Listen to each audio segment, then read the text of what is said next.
Hello everybody, today is the day in 1959 when, according to Don McLean in his song American Pie, it's the day that music died.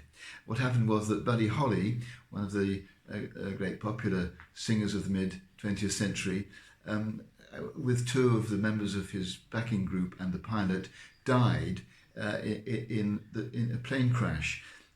They were on a tour around the States, but it was the middle of winter, it was really cold, they kept on getting ill, the hotels were chilly, the coach was uncomfortable. So Buddy Holly decided for the next leg, the one to Minnesota, that he would charter a plane.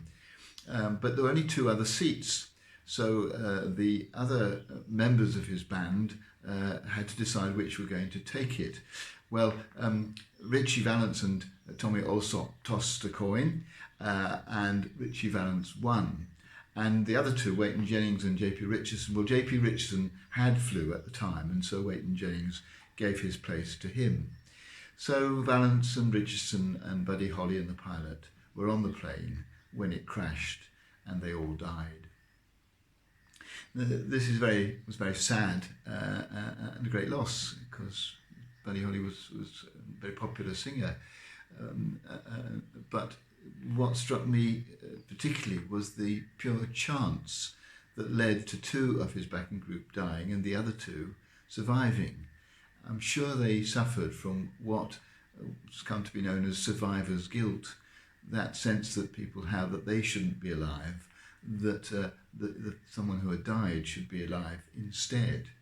And it's a terrible thing. It's particularly common, I think, obviously in crashes of that sort, but where people say, oh, well, I would have been on that plane, but that, so and so.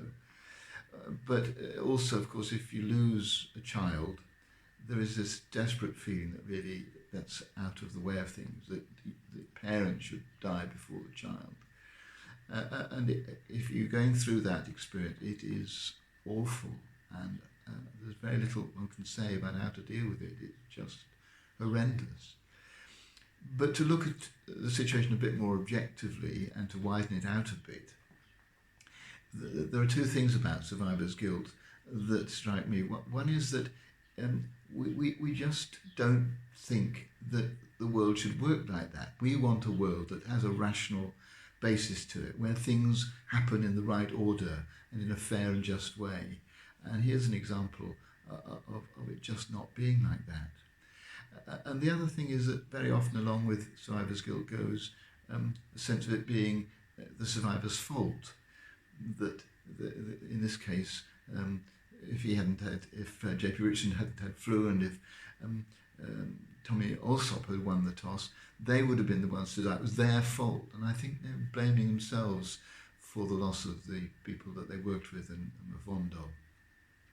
I think this is something which we all, many of us, tend to do. We blame ourselves for things that are not our fault, things that perhaps were just pure chance, as in this case, or blame ourselves for things which weren't our fault at all, maybe the fault of someone else or nobody's fault. And blaming ourselves for things doesn't help. It doesn't move us on.